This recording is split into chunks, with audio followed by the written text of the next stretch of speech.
Bienvenue dans notre émission Rythme et Voix d'Afrique. Nous sommes à notre première édition. Nous allons recevoir aujourd'hui un arrangeur non des moindres. C'est un musicien de renom, connu par la Côte d'Ivoire. Et aujourd'hui, nous allons nous allons faire une incursion dans son univers. Question de le découvrir et de voir ce qu'il propose. Bienvenue, JB. Merci. JB Solo. JB Solo. Je rectifie. Alors, donc, bienvenue sur Atel Média. Atel Média, forcément, ils vont bonian. C'est qui JB Solo? JB Solo, le vrai nom c'est Monsieur Sawa Bi Kwasi Jean-Baptiste. Voilà, musicien, guitariste. J'exerce mon métier en plein temps. D'arrangeur, de musicien? Musicien, arrangeur, voilà, musicien depuis l'année 2001. D'accord, et c'est quoi l'histoire derrière la musique en fait? L'histoire de la musique a commencé depuis que j'étais petit. Voilà. Depuis que j'étais petit, j'avais un grand-père qui jouait toujours à la guitare et je l'observais à chaque fois qu'il jouait. Père à son âme. Voilà, donc c'est comme ça. Et je crois que c'est un petit tic qui a activé ça en moi, à force de le voir toujours jouer à la guitare. Et puis un matin, bon, voilà, ce destin m'a suivi jusqu'à quand j'ai grandi. Mon premier cadeau, je me rappelle, mon premier cadeau de Noël, c'était une guitare. Mon papa m'a offert une guitare comme cadeau de Noël. Après, il m'a acheté un piano. Et donc, il était tout petit et j'imitais le grand-père qui jouait à la guitare. Ouais. Alors, JB Solo, avant d'être arrangeur musical aujourd'hui, qui es-tu vraiment? Bon, JB Solo est une simple personne comme tout le monde. Voilà, au début, j'étais dans les affaires, voilà, avant de décoller la musique. Voilà, j'étais un peu dans des affaires de business, de matériel, de son, tout ça. Et après, j'ai vu que, à un certain âge, j'ai vu que j'avais quelque chose qui m'appelait. Voilà, c'était la musique. Et donc, très vite, je me suis lancé dans la musique. J'étais batteur avant. Voilà, j'étais batteur avant. D'accord, donc la musique commence par la batterie. Par la batterie. J'étais batteur avant. J'ai fait une formation dans une église. Je suis musicien dans une église. Je continue toujours à être musicien. À l'église, voilà, la même église, mais c'est bien aussi. Aujourd'hui, la majorité des grands musiciens que nous voyons aujourd'hui qui essaient dans le monde sont quittés les églises. Parce que là-bas, on est tout le temps en contact avec les instruments depuis le bas âge. Voilà, c'est pourquoi on voit aujourd'hui mon grand frère que je salue, Bébé Philippe. Voilà, tous ces grands musiciens, tous ceux-là sont quittés à l'église. Voilà. Effectivement, on connaît l'histoire de Bébé Philippe. Donc, c'est toujours bien de savoir quand on a une bonne source, et surtout que c'est spirituel, on ne peut que devenir numéro 1. Et donc, on espère aussi que, voilà, le studio Si Majeur sera numéro 1 ici au Maroc. C'est ça. Alors, comment es-tu passé de passionné de musique à arrangeur professionnel? D'où vient le déclic? De la guitare ou de la batterie simple à vouloir devenir arrangeur? Ça a commencé dans les années 2008, 2009, parce que là, j'étais musicien. Dans le temps, j'ai joué avec des groupes Zouglou à Yopougon. Okay, voilà, tu peux nommer ce groupe? J'ai joué dans un groupe qu'on appelait version originale. Je salue mon chef d'orchestre de passage s'il voit cette vidéo. Okay. Version originale avec notre manager, M. Habib. Voilà, donc avec lui, on a travaillé avec Magie Diesel, tout ça. Les premiers artistes qui sortaient dans le temps qui faisaient du Zouglou et le coupé décalé. C'était sur ces artistes qu'on accompagnait. On a aussi travaillé avec Abou Tourout et plein d'autres, j'en passe. Abou Tourout qui d'ailleurs a perdu un de ses membres, le lead vocal, dernièrement. Oui, oui. À qui on souhaite un bon départ. Atel Média, forcément, ils vont bonian. C'est quoi la source de l'arrangement? À quel moment on arrive à l'arrangement? À quel moment on s'est dit, bon, j'ai joué pour des artistes, c'est vrai, mais maintenant il faut que je les produise. Parce que ce que j'entends là, je me dis que je peux apporter un plus. À un moment, j'avais arrêté la musique. Voilà, j'avais arrêté la musique, j'ai commencé à rentrer dans des affaires. Et malgré que je faisais mes affaires, j'avais toujours ma petite guitare là, que je traînais toujours dans mes business. Tout. Mais toi, tu es musicien, pourquoi tu ne veux pas à la musique comme les autres? J'ai dit, ah, maman, quand on m'entendait pas encore arriver. Et c'est là, un jour, je suis tombé sur un Guinéen qui faisait la musique reggae. C'est à partir de là que ça a commencé cette affaire de musique reggae. Et il m'a dit que lui, il est artiste, il cherchait un guitariste pour travailler sur sa chanson et tout ça, que bon, il avait un guitariste qui venait jouer, mais c'était pas trop ça. Il dit, bon, ok, il n'y a pas de souci. Donc, toi, tu prends combien? Et il a dit, bon, d'abord, on ne paye pas le poisson dans l'eau. Donc, viens, on va au studio, je prends ma guitare, je joue, et quand tu vas voir mes performances par rapport à ça, maintenant, on va juger le prix de comment tu vas me gérer. Donc, il a dit, ok, il n'y a pas de souci. Et c'est là que je suis arrivé pour ma première fois dans un studio. J'avais déjà fait des studios où j'étais allé juste en tant qu'assistant.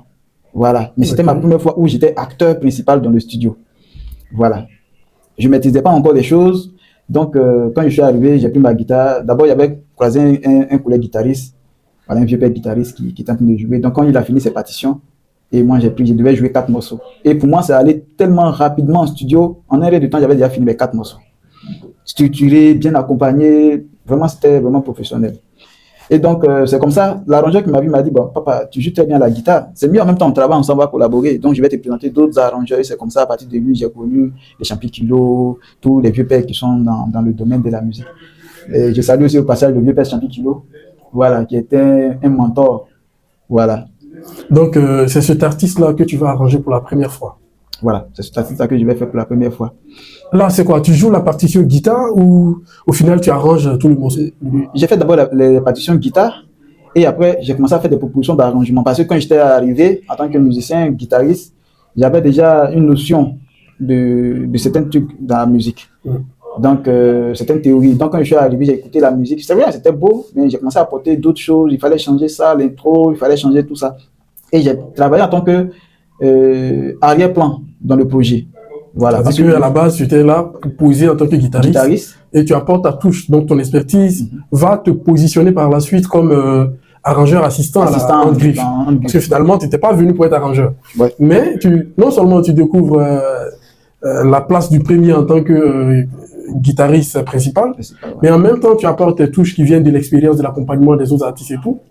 Et ça va t'ouvrir la porte de devenir arrangeur par la suite. Parce que justement, tu as fait une fois, tu as pris goût et tout ça. Et qui tu vas arranger pour la première fois en dehors de ce monsieur qui te donne ta première chance?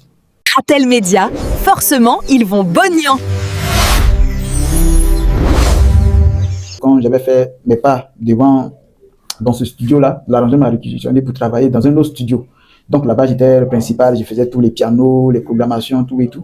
Et c'est là que vraiment, j'ai vu que, en fait, j'avais le truc en main, mais il fallait quelqu'un pour me positionner quelque part. Voilà, je salue mon vieux père, Eugène Malveric, depuis le Canada, qui était l'un qui m'a positionné dans le milieu de Malveric. C'est un arrangeur. Voilà, un Ivoiro-français. D'accord, qui t'avait recommandé à un autre studio, c'est ça? Qui m'a recommandé lui dans son studio, voilà. Parce que c'est lui, en fait, qui t'a confié son studio. Son studio, en fait, voilà. Okay, d'accord. Et quel artiste ou quel projet t'a donné le sentiment de ta carrière, que ta carrière commençait vraiment? C'est sur quel morceau tu as travaillé dans la ville, tu es passé, tu as entendu, tu dis, ouais, maintenant je suis un arrangeur. C'était sur le projet d'un artiste de coupé décalé, on appelle Que des Varans. Que des Varans. Il était danseur de DJ Kedjebara. Ok, Que des Varans, DJ Kedjebara. Okay. Voilà, et il avait fait sortir dans le temps une musique qu'on appelait Kudonguro. C'était lui c'était son premier projet où j'avais ouvert mon studio à moi-même, parce qu'au début, je travaillais dans le studio des vieux pères, je tournais un peu ici, je viens, je pose un peu chez Champi, après je vais ici chez Paché, je tourne un peu, je salue aussi le vieux père Paché. Oui, Paché. Voilà. D'accord. Voilà, donc c'est comme ça on tournait, et puis un matin, je me suis levé et dit, bon, il faut que moi je monte ma structure, parce que c'est vrai, j'ai travaillé pour les vieux pères, avec eux, j'ai acquis beaucoup d'expérience en matière d'arrangement, donc à un moment, il fallait que je me retire et travailler pour moi-même. Mais quand je travaillais dans mon propre studio, j'avais toujours l'appui de ces vieux pères-là. Voilà, j'avais toujours le soutien. Quand ça n'allait pas, j'appelais les vieux pères. Comme quoi, quand tu gardes toujours de bons rapports, les vieux pères ne te lâchent jamais. Le relationnel, le réseau, c'est très important. Très. Alors, maintenant, tu es dans ton propre studio. C'est quoi la plus grande difficulté en tant qu'arrangeur que tu as vraiment eu? C'est qu'un morceau qu'on t'a ramené qui t'a fait douter. En tant qu'arrangeur, vraiment, il y a beaucoup de situations, voilà, Mais l'anecdote qui te revient, en tout cas, vraiment, ça, c'était un truc. Tu sais, il y a des jours, on te donne un projet et l'artiste même là, c'est-à-dire que tu arranges le projet, mais l'artiste qui est en face de toi ne tient pas sur le projet. Qu'est-ce que je veux dire?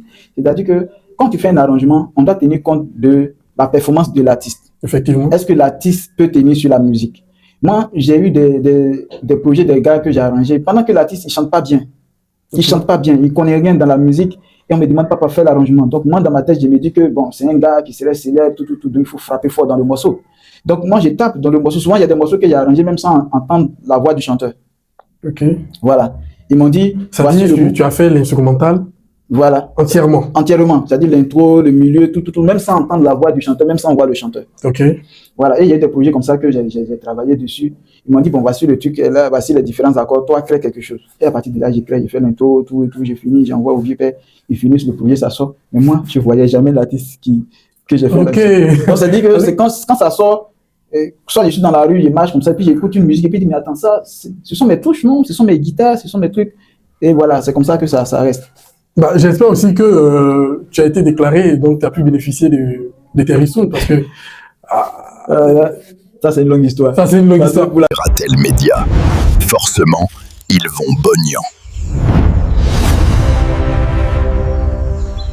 La déclaration au pays, c'est pas... Clairement, c'est un problème que quand on rencontrait nos dévanciers de la musique ou de l'art, en gros, de tous ceux qui sont sous les projecteurs, les gens avaient du talent, ils s'exprimaient, mais ne savaient pas comment récupérer les dus. C'était un gros souci. Je pense qu'aujourd'hui, c'est en train de se régler. Et parlant de musique, donc, lorsque toi, tu arrangeais, on t'appelait juste, tu faisais la production, tu envoyais. Tu prends ton argent et puis ça s'arrête. Ça s'arrête là, c'est fini.